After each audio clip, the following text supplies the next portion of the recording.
की जो वाणी बताई जा रही है इस पे पूरा विचार करना है और एक एक बात को अच्छी तरह समझना है, क्योंकि अब आप सत्संग से जुड़ रहे हैं। आपको पता होना चाहिए कि सत्संग से जुड़ने के बाद भी, नाम दीक्षा लेने के बाद भी आपने क्या करना है और क्या नहीं करना है, किन बातों पे ध्यान देना है, किन बातों पे बिल्कुल ध्यान नहीं देना है। क्योंकि नाम दीक्षा का मकसद होता है सूरत को स्थिर करना। नाम दीक्षा ली ही इसीलिए जाती है कि हम अपनी सूरत को मालिक के चरणों में स्थिर कर सके, ना कि नाम दीक्षा इसलिए ली जाती है कि आपके पासपोर्ट पे ठप्पा लग गया है, अब आपकी मुक्ति होनी ही होनी है। ऐसा नहीं होता भाई। सारा खेल सूरत का है। अगर सूरत संसार में फंस गई तो भाई मालिक से दूर है, और अगर सूरत स्थिर हो गई तो मालिक दूर नहीं है। इसीलिए साहिब ने बोला, अरे सूरत फंसी संसार में, ता से पड़ गई दूर, सूरत बांध स्थिर करो, आठों पहर हुजूर। अब ये कैसे स्थिर करनी है, क्या करना है, ये तो भेदी गुरु बता देगा, लेकिन स्थिर करना तो आपने है। स्थिर कैसे होती है और अस्थिर कैसे होती है, इस पे विचार करना है। क्या वो कारण है जिसकी वजह से सूरत बार बार भटक जाती है? ध्यान करते हैं, ध्यान धरते हैं, ध्यान लगता नहीं। क्यों? क्योंकि ध्यान कहीं और फंसा पड़ा है। कैसे लगेगा? करना क्या है? अब जो इस भजन में बताया जा रहा है वो करना है, और पूरी लगन से करना है। पूरा विचार करके इस भजन को अपने जीवन में अपना लेना है। इस भजन के द्वारा आपकी 99% दुविधाएं खत्म हो जाएंगी।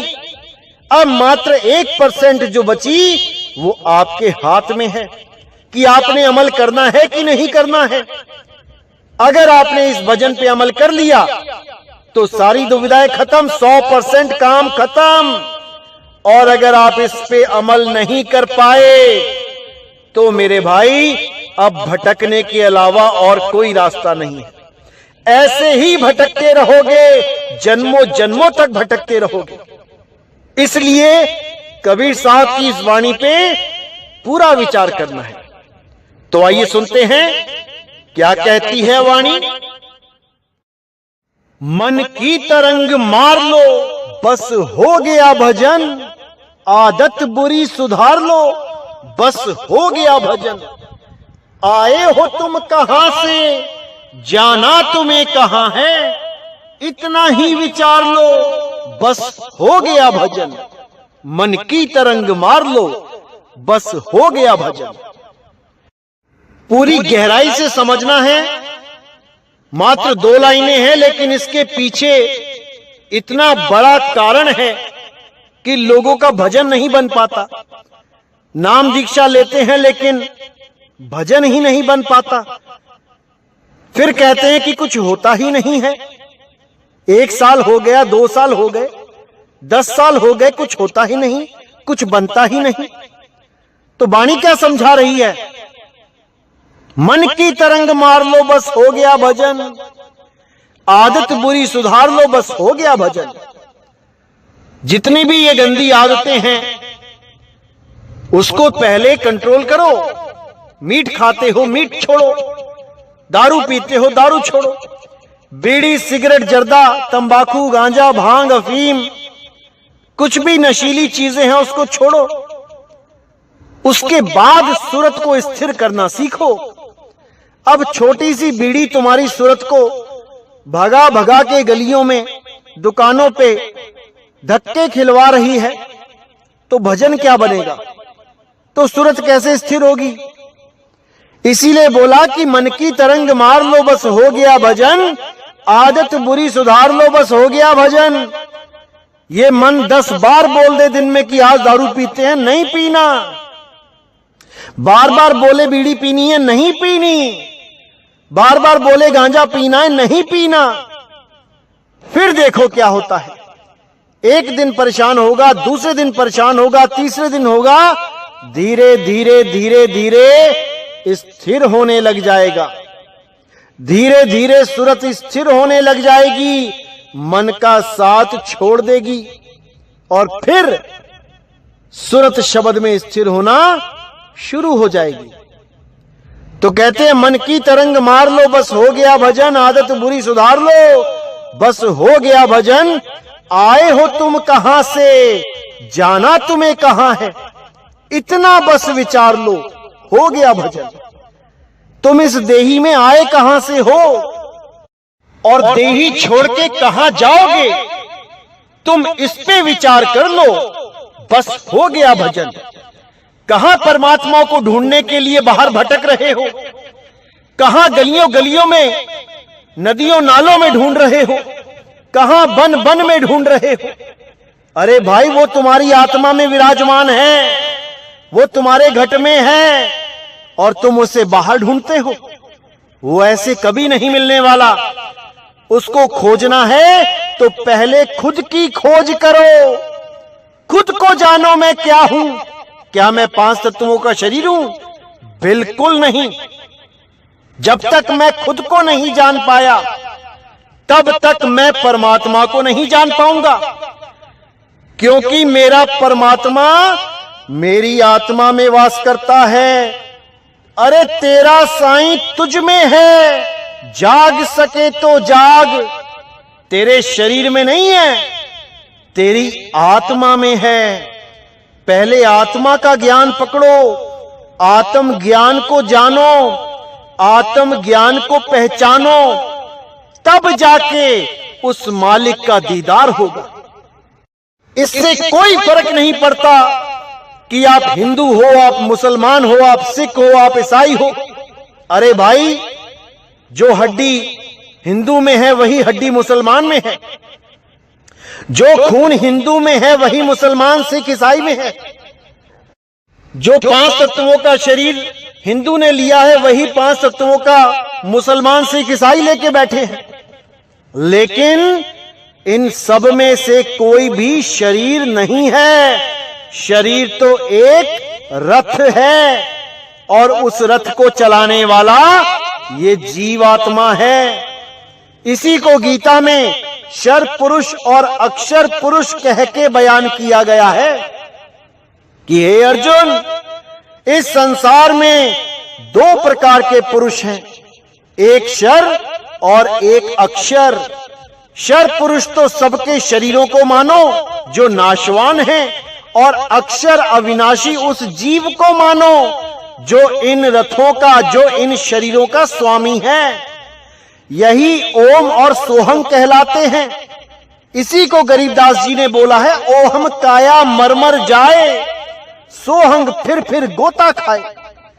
ये काया जब छूटती है तो जीव को समझ नहीं आता कि अब क्या किया जाए, क्योंकि वो अपने स्वरूप को ना जानकर अपने आप को शरीर मान बैठता है। और जब शरीर मानता है तो शरीर खत्म होने का भय भी होता है, क्योंकि जीव अवस्था में भय खत्म हो ही नहीं सकता। जीव अमर अविनाशी है लेकिन भय में रहता है, निर्भय नहीं है। इसीलिए साहिब ने बोला, जीव सोई जो जुग जुग जीवे, उत्पत परलय माही, देह धरे भर में 84, निर्भय कब हूं नाही। अब इसको निर्भय पद में लाने के लिए क्या करना है? इसके पद को उच्च कर देना है।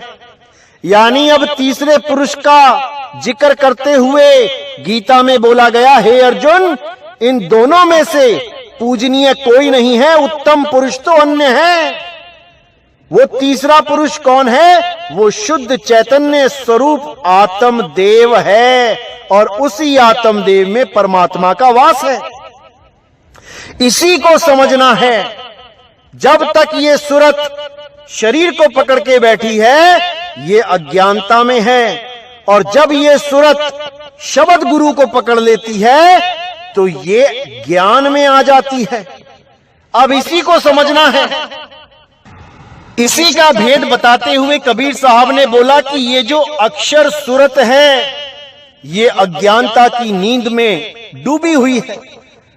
इसी को कबीर सागर में सृष्टि रचना के आधार पर समझाया गया कि अक्षर पुरुष जो है उसे नींद आ जाती है और नींद में काल भगवान की उत्पत्ति हो जाती है, यानी शरीर उत्पन्न हो जाता है। इसी को कबीर साहब ने बार बार समझाया कि जब तक ये अक्षर पुरुष सोता रहेगा, बार बार सोता रहेगा, ये काल भगवान बार बार पैदा होता रहेगा। इसीलिए साहिब ने बोला अब तू जाग जा, अब तू ज्ञान में आ जा। जागने का मतलब है ज्ञान में आ जाना और सोने का मतलब है अज्ञान दशा में रह जाना। तो साहिब कहते हैं अक्षर पुरुष अगर दोबारा सो जाएगा तो ये काल फिर पैदा हो जाएगा, यानी ये सूरत अगर अज्ञान में रह गई तो दोबारा से देह छोड़ के दोबारा देह पकड़ लेगी। इसीलिए साहिब कह रहे हैं मैं कहता हूं जागत रहियो और तू जाता है सोई रे, तेरा मेरा मनवा कैसे एक होई रे। तेरा और मेरा मन एक नहीं हो पाएगा, यानी जो ज्ञान में समझा रहा हूं वो तू समझ ही नहीं पा रहा।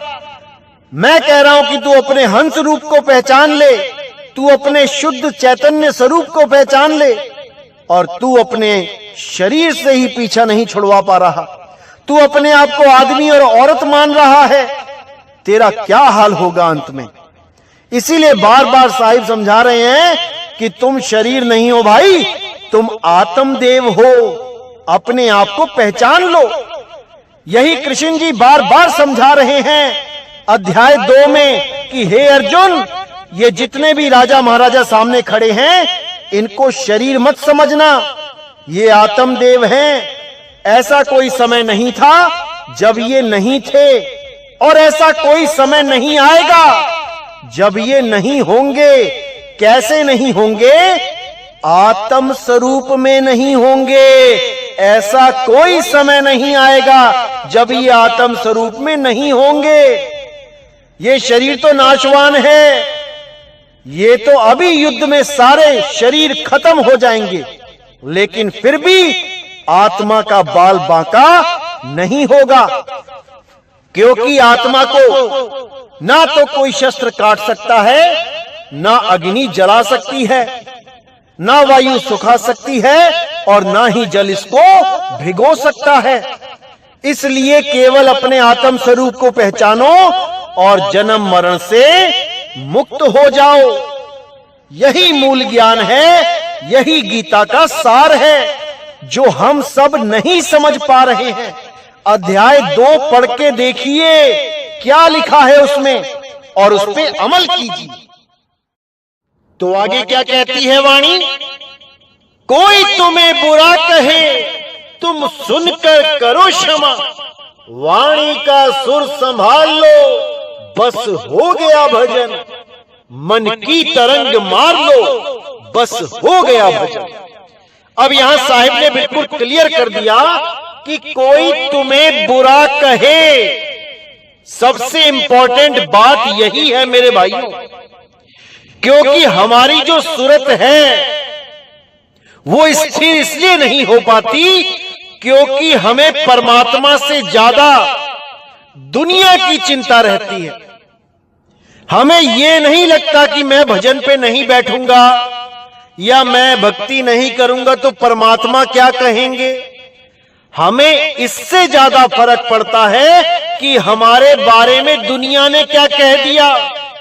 हाय किसी ने मुझे कहीं गाली तो नहीं दे दी, हाय किसी ने मेरी कहीं बेइज्जती तो नहीं कर दी, हाय किसी ने मेरे लिए कहीं कुछ गलत तो नहीं बोल दिया, मेरी इज्जत का क्या बनेगा।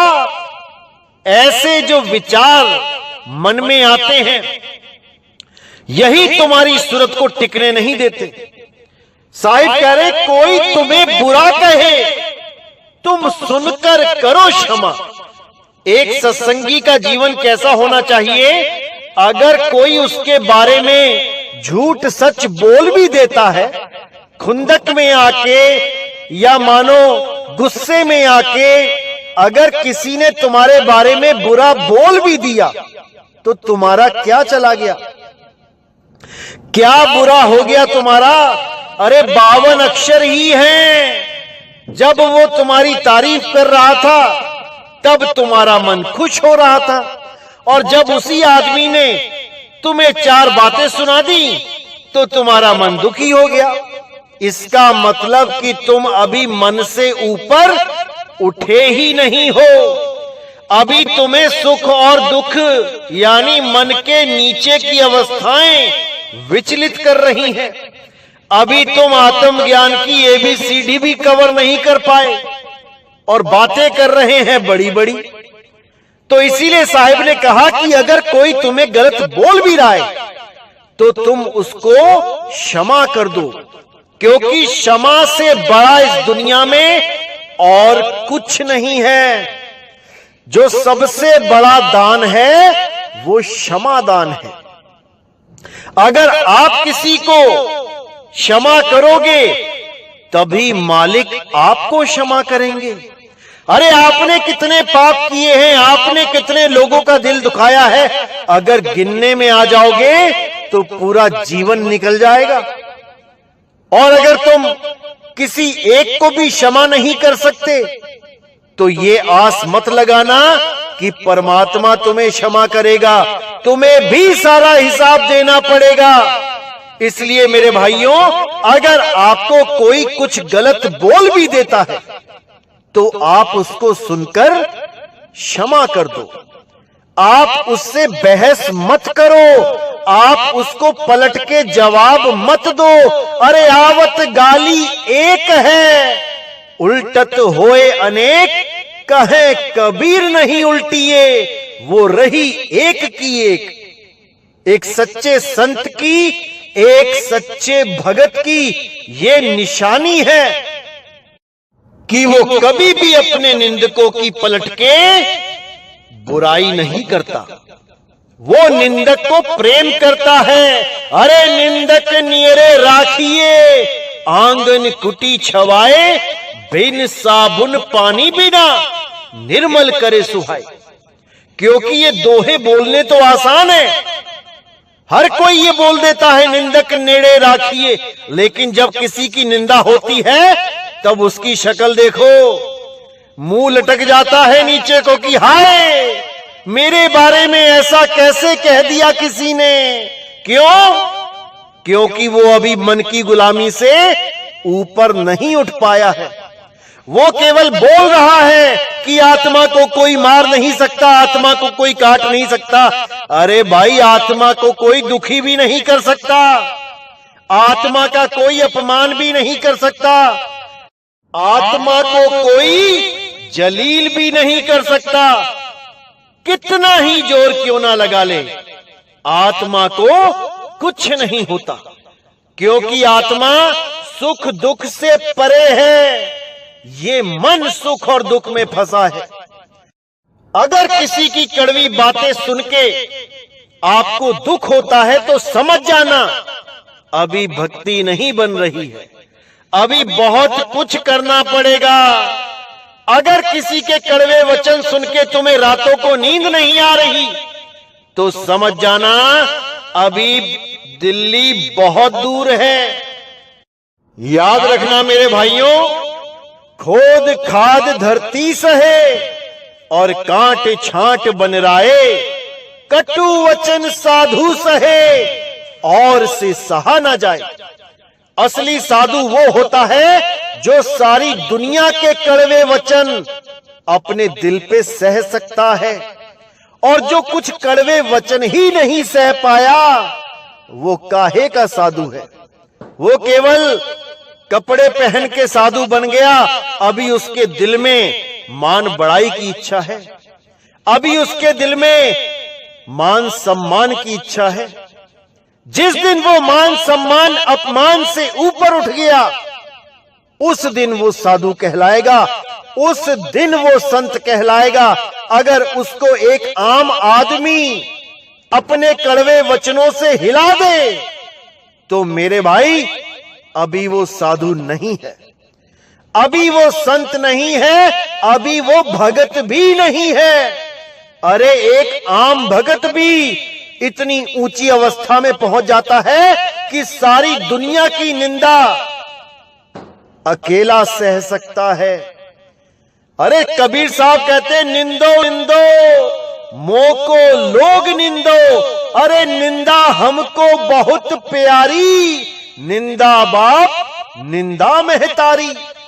निंदा ही मेरे मां है, निंदा ही मेरे बाप है। मुझे जितना निंदना है निंदा कर लो, क्योंकि हमारे कपड़े निंदक धोवे, हमारे मैले कपड़े केवल निंदक धो सकता है। और उस निंदक को बलिहार जाता हूं जो हमारी निंदा करता है, क्योंकि इतना समय कहां है किसी के पास जो एक दूसरे की बातें कर सके। लेकिन वो निंदक अपने सारे काम धाम छोड़ के हमारी निंदा कर रहा है। धन्य भाग हमारे जो ऐसा निंदक हमें मिला, जो दिन रात मेरा नाम जप रहा है। कितना प्रेम करता है वो अंदर, कोई नहीं जान सकता उसके प्रेम को। दिन रात उसे केवल हमारे ही सपने आते हैं कि मैं कैसे करके पूरा दिन इसकी निंदा कर दूं, पूरा दिन इसके नाम को बदनाम करूं। सोचो कितना प्रेम है उसके दिल में।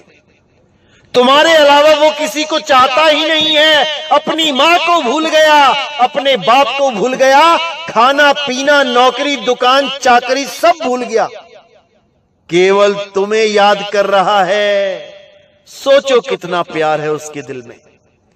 ऐसा बंदा मिलेगा कहीं जो सब कुछ छोड़ के केवल तुम्हें याद कर रहा है? वही तुम्हारा हितैषी है, वही तुम्हारा सच्चा प्रेमी है। जैसे राम को इतना तो शबरी ने भी याद नहीं किया होगा जितना रावण याद करता था। दिन रात एक ही काम था, राम राम राम, बस, और उसे कुछ याद नहीं रहता था। इसी प्रकार हमारे निंदक हमारे सबसे प्रिय मित्र हैं। उनसे ज्यादा प्यारा हमें कोई नहीं, कोई नहीं। और जिसने भी हमसे नाम लिया हुआ है उसको भी अगर हमारी निंदा सुनने को मिलती है तो उसको हजम करो, उसको हजम करो। विचलित नहीं होना है, नाराज नहीं होना है, गुस्सा नहीं आना चाहिए किसी पर भी, केवल तरस आना चाहिए, केवल तरस आना चाहिए। तरस खाओ उन लोगों पे जो निंदा कर रहे हैं। तुम्हारे मुंह से कोई कड़वा वचन नहीं निकलना चाहिए। मुझे कभी भी ऐसा पता नहीं लगना चाहिए कि हमारा कोई शिष्य किसी निंदक से कहीं बहस कर रहा है। बिल्कुल भी नहीं। ये काम एक सच्चे कबीर पंथी का हो ही नहीं सकता। जो भी कबीर पंथ में है, इस भजन को अच्छी तरह समझ लो, इस भजन को अपने जीवन में ढाल लो, क्योंकि ये पहली सीढ़ी है। अगर इतना भी तुम नहीं कर पाए तो मेरे भाई आगे भक्ति बन ही नहीं पाएगी। क्योंकि जैसे ही तुम सूरत को स्थिर करना शुरू करोगे, कोई ना कोई काल का दूत आके तुम्हें एक गाली दे देगा और तुम्हारी सारी भक्ति जीरो। क्योंकि तुम्हें ज्यादा परेशानी इसमें है कि मुझे गलत क्यों बोल दिया, इसमें परेशानी नहीं है कि मुझे परमात्मा क्यों नहीं मिल रहा, वो सब भूल जाओगे। अब इस पे दिमाग चला जाएगा पूरा दिन कि मुझे गलत कैसे बोल दिया, मेरे गुरु को गलत कैसे बोल दिया। अरे किसी का मुंह कोई नहीं पकड़ सकता, जो बोल रहा है बोलने दो। तुम केवल अटल होके अपनी सूरत को अपने शब्द गुरु में लीन रखो। यही तुम्हारा मकसद है। तुम्हारा मकसद यहां पर किसी को गलत साबित करना नहीं है। तुम्हारा मकसद यहां पर किसी से बहस में जीतना नहीं है। तुम्हारा मकसद केवल और केवल परमपिता परमात्मा की साधना करना है। केवल परमात्मा को पाना तुम्हारा मकसद है। यहां पे झगड़े करने नहीं आए हो तुम। अरे किसी ने किसी को कुछ बोल दिया, मुझे ही किसी ने कुछ गलत बोल दिया, तो शांत रहो। शांति में ही शांति है। एक चुप 100 सुख। अगर तुम पलट के जवाब दोगे तो वहां से 1 के 4 जवाब आएंगे, फिर तुम 4 के 16 करोगे, वहां 16 से 16,000 आ जाएंगे और तुम इसी रासलीला में उलझ जाओगे। इसलिए मेरे भाई, जो कोई बोलता है उसे बोलने दो और तुम वो करो जो यहां करने आए हो। इसीलिए साहिब ने बोला, कोई तुम्हें बुरा कहे तुम सुनकर करो क्षमा, वाणी का सुर संभाल लो, बस हो गया भजन। वाणी का सुर संभाल लो यानी अपनी आवाज पे कंट्रोल रखना। कोई ऐसा वचन मत बोल देना कि निंदक को दुख लग जाए, क्योंकि निंदक के भी हृदय में परमात्मा है, उसकी आत्मा में भी परमात्मा है। उसको भी अगर आपने दुखी किया तो समझ लो परमात्मा को दुखी कर दिया। इसलिए किसी को दुखी नहीं करना, अपने लक्ष्य पे, अपने मकसद पे फोकस रखना है। जो आप करने आए हो बस वही करते जाओ। कौन क्या कह रहा है छोड़ दो। नहीं अच्छा लग रहा मत सुनो। अगर सुन भी रहे हो तो देखो कि इसको सुनकर भी मैं स्थिर रह पा रहा हूं कि नहीं। ये तो सबसे बढ़िया मीटर मिल गया तुम्हें। गुरु की निंदा सुन रहे हो, कोई बात नहीं, सुनो, लेकिन अपने मन को देखो कि विचलित तो नहीं हो रहा। तुम्हें क्रोध तो नहीं आ रहा उसके ऊपर जो तुम्हारे गुरु के बारे में गलत बोल रहा है। बिल्कुल नहीं आना चाहिए। अगर आ रहा है इसका मतलब अभी तुम में बहुत कमी है, अभी बहुत कुछ करना पड़ेगा तुम्हें इस मन को स्थिर करने के लिए। तो आगे साहिब क्या कह रहे हैं, नेकी सभी के साथ में बन जाए तो करो, मत सरबदी का भार लो, बस हो गया भजन। इतना ही विचार लो, बस हो गया भजन। मन की तरंग मार लो, बस हो गया भजन। यानी अगर तुम किसी के साथ नेकी नहीं कर सकते तो भाई बदी भी मत करो। अगर तुम किसी का भला नहीं कर सकते तो बुरा भी मत करो। अगर कोई तुम्हारा मित्र भी है और तुम उसके साथ रहते हो, उसके साथ मित्रता निभा रहे हो और तुम्हें पता लग जाए कि वो मित्र दगाबाज है, फिर भी आप उसको बुरा भला मत कहो और आप उसको केवल त्याग दो। आप उससे दूरी बना लो। उसको ना तो कुछ बुरा कहना है और ना ही किसी और को कहने देना है, क्योंकि आपको पता लग गया कि वो आपका सगा नहीं है, आपका मित्र नहीं है, तो आप उससे केवल किनारा कर लो। किनारा करने में ही भलाई है, ना कि उसका दिल दुखाओ, उसको गलत बोलो, क्योंकि किसी का भी दिल दुखाने का हक आपको किसी ने नहीं दिया। परमात्मा चाहते हैं कि मेरे सारे बच्चे अपने एक साथ रहें, बिना धर्म जात पात के भेद के इस दुनिया में शांति से रहें और भक्ति करके सदा सदा के लिए मुक्त हो जाएं। परमात्मा तो हमेशा से ही यही कहते आए हैं, कबीर खड़े बाजार में सबकी चाहे खैर, और ना काहू से दोस्ती ना काहू से बैर। अगर दोस्ती रखनी है तो रखो, अगर दोस्ती नहीं रखनी है तो बैर भी मत रखो। कोई जरूरी नहीं कि सारे दोस्ती रहे तुम्हारे या सारे दुश्मनी बने तुम्हारे। अपने काम से काम रखो। जो कार्य आप यहां करने आए हो उसको आप निपटाओ और इस दुनिया को सदा के लिए अलविदा कह के निकल जाओ। अरे यहां बड़े बड़े राजा नहीं बचे, आप यहां पर कैसे रहोगे? बड़े बड़े ऋषि मुनि नहीं यहां पे रह पाए, आप यहां पर कैसे रहोगे? सबका समय आने वाला है, सबको जाना पड़ेगा। जाने से पहले बस एक काम पूरा करके जाना है कि हमारी सूरत शब्द में टिक जाए, बस। इसके अलावा कोई मान, अपमान, हानि, लाभ, मकान, दुकान, अरे भैया कुछ साथ नहीं जाने वाला, सब यहीं रह जाएगा। आज बड़े बड़े मान सम्मान प्राप्त कर रहे हो, कल को तुम्हारी फोटो के ऊपर माला पड़ जाएगी। और आज यहां पर तुम्हें लग रहा है कि हाय मुझे ऐसे बोल दिया, वैसे बोल दिया, मुझे गालियां दे दी, कल को वही लोग तुम्हारी तारीफ करेंगे जब तुम इस दुनिया से चले जाओगे।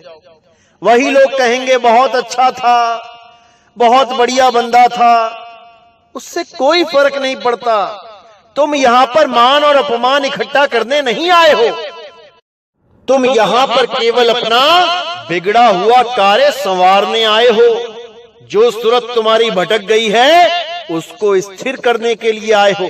इसीलिए इंसानी चोला मिलता है, और कोई चोला इसीलिए नहीं मिला आपको ताकि आप इस कार्य को इस बार पूर्ण कर पाएं। लेकिन हम छोटी छोटी बातों से विचलित हो जाते हैं। इसलिए मेरे भाइयों, अच्छी तरह इस चीज को समझ लो कि इन चक्करों में नहीं पड़ना है। कोई कुछ बोलता है, बोलने दो, उसका मुंह है, परमात्मा ने उसको बोलने की ताकत दी है। वो अच्छा बोल रहा है या बुरा बोल रहा है, वो सच बोल रहा है या वो अपने मन की भड़ास निकाल रहा है, झूठ बोल रहा है, बिना सबूतों के बात कर रहा है, करने दो। तुम्हें कोई फर्क नहीं पड़ना चाहिए। तुम केवल भक्ति करो, अपने मालिक को याद करो, बाकी सब उस परमात्मा पे छोड़ दो। वो बद्दी छोड़ है, वो जानी जान है, वो सब जानता है। तो आगे क्या कहती है वाणी? सिद्धांत साफ साफ सदगुरु कबीर का, निज हंस रूप धार लो, बस हो गया भजन, मन की तरंग मार लो, बस हो गया भजन। यानी यहां पे बिल्कुल साफ क्लियर कर दिया मालिक ने कि हमारा एक ही सिद्धांत है इंसानी चोले का, कि अपने निज हंस स्वरूप को धारण कर लो। जो शरीर तुमने धारण कर लिया है वो ही तुम्हारी भूल है। अब इस भूल को हमने ठीक करना है। कैसे कर पाएंगे? जब हम अपने निज स्वरूप को प्राप्त कर पाएंगे।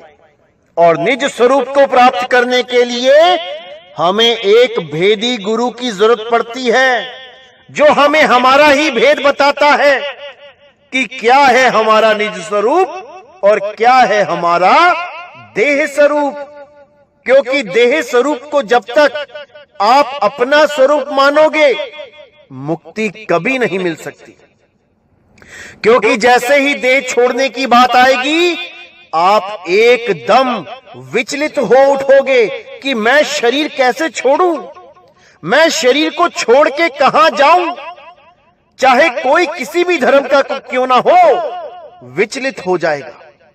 उसको समझ नहीं आएगा अब क्या करूं, कौन सा मंत्र जपूं, किसके पास जाऊं। लेकिन अगर भेदी गुरु उसके जीवन में आ चुका है तो वो उसको तरीका बता देगा कि बेटा जैसे ही अंत समय आएगा तुमने वो करना है जो मैं तुम्हें समझा रहा हूं। उसके बाद केवल शरीर को त्यागना शेष रह जाता है। अपने स्वरूप को प्राप्त करके इस शरीर को केवल त्यागना है, मरना नहीं है। कोई नहीं मरेगा, केवल इस शरीर को त्यागेगा। और त्याग के कहां जाना है ये भेदी सतगुरु आपको बता देगा। अब आपका आना जाना सदा के लिए समाप्त हो जाएगा। साहिब कहते हैं, अरे कहां से आया कहां जाएगा, खबर करो अपने तन की। अरे सतगुरु मिले तो भेद बतावे, खुल जावे अंतर खिड़की। वो ज्ञान रूपी चक्षु खुल जाएगा और तुम्हें समझ में आ जाएगा कि मैंने कहां जाना है।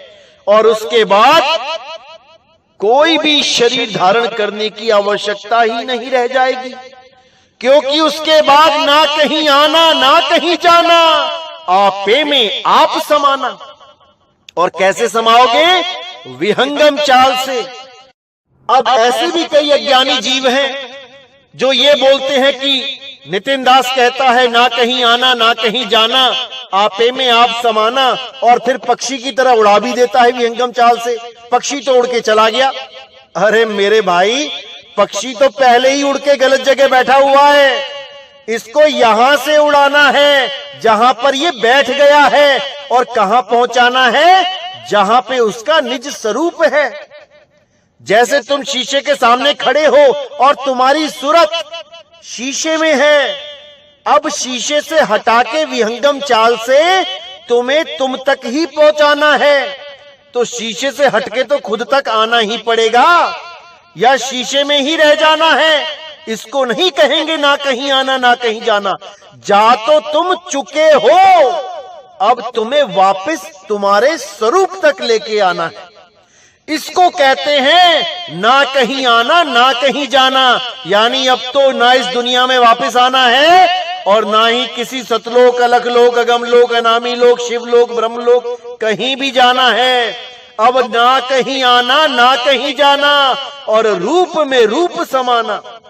अपने ही स्वरूप में, अपने हंस स्वरूप में हमने समा जाना है। लेकिन हंस देही मत समझ लेना कहीं कि छठी देही हंस देही को अपना स्वरूप समझ लो।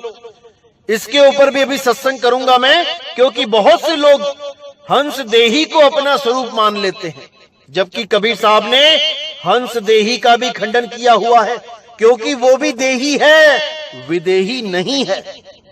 तो मेरे भाइयों, अच्छी तरह समझना है, ये भजन बहुत इंपॉर्टेंट है मालिक का, ये वाणी बहुत जरूरी है। इसको अपने जीवन में उतार लो, अपना लो इसको, इसकी चादर बना के ओढ़ लो, तभी तुम्हारे जीव का कल्याण होगा, तभी तुम्हारा आत्म कल्याण होगा। तो मेरे भाइयों, हर चीज को गहराई से समझना है और अपने आप को स्थिर रखना है सदा सदा के लिए।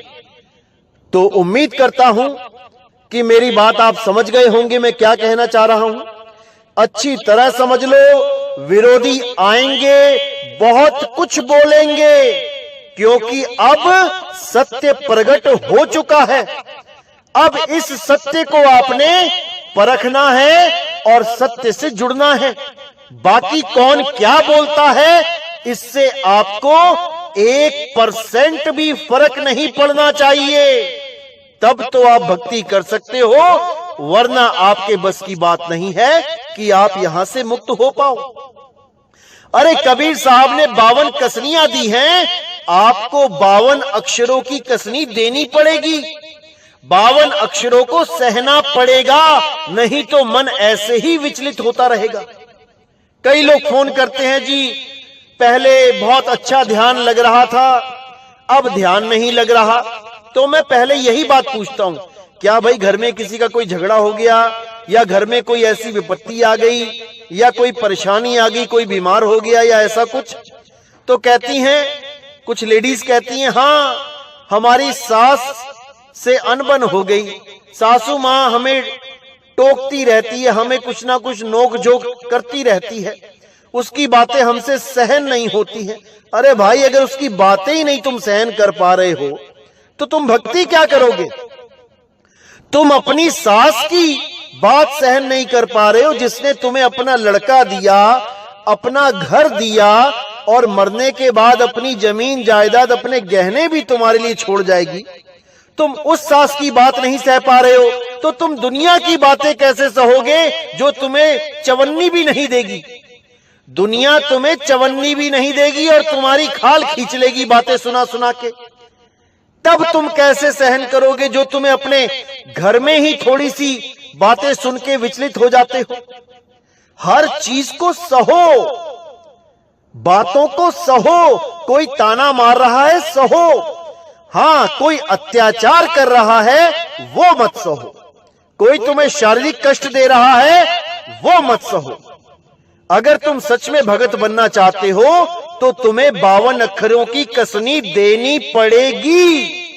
चाहे एक कान से सुन लो मेरे भाई, चाहे दूसरे कान से सुन लो।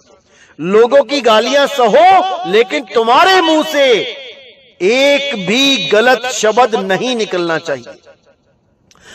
उस आदमी के बारे में तुम्हें कुछ नहीं बोलना है जो तुम्हें गलत बोल रहा है।